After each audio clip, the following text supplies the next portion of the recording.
میرے پیارے بھائی اور بہنوں، السلام علیکم۔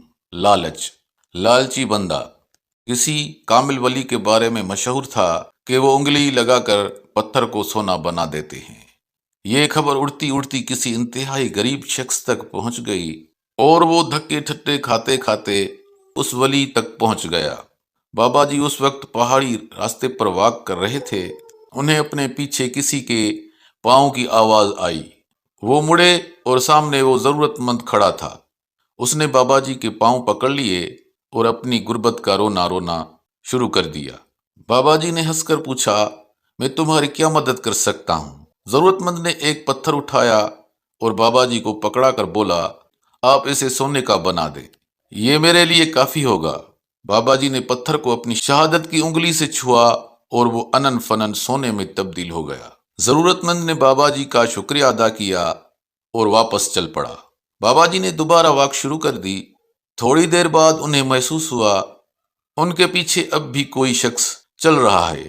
انہوں نے مڑ کر دیکھا تو وہی ضرورت مند ان کے پیچھے کھڑا تھا۔ بزرگ نے حیرت سے پوچھا، اب کیا مسئلہ ہے؟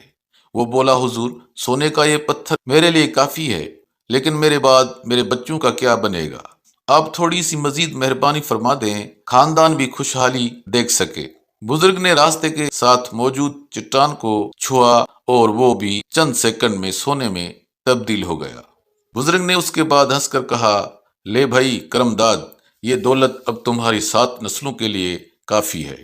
وہ یہ کہہ کر دوبارہ آگے چل پڑے، لیکن تھوڑی دیر بعد انہیں پھر محسوس ہوا وہ ضرورت مند ابھی تک ان کے پیچھے چل رہا ہے۔ بزرگ نے درشت لہجے میں پوچھا، اب کیا مسئلہ ہے؟ ضرورت مند لجالت سے بولا، جناب میں دنیا کا سب سے امیر شخص بننا چاہتا ہوں۔ آپ نے اتنی مہربانی فرما دی ہے تو ذرا سی مزید نوازش کر دیں۔ بزرگ کو ہنسی آ گئی اور انہوں نے ہنستے ہنستے اپنی انگلی دائیں بائیں پھیرنا شروع کر دی اور ذرا سی دیر میں پورا پہاڑ سونے کا بن گیا۔ بزرگ نے کہکا لگایا اور کہا، لو بیٹا، تم دنیا کے سب سے امیر شخص بن چکے ہو، اب جاؤ۔ وہ اس کے بعد آگے چل پڑے، لیکن چند منٹ بعد انہیں ایک بار پھر اپنے پیچھے قدموں کی چھاپ سنائی دینے لگی۔ انہیں شدید غصہ آ گیا۔ وہ واپس مڑے اور دیکھا وہ ضرورت مند ایک بار پھر دانت نکال کر ان کی طرف دیکھ رہا تھا۔ بزرگ نے ڈنڈا اٹھایا اور پوچھا، اب تمہیں کیا چاہیے؟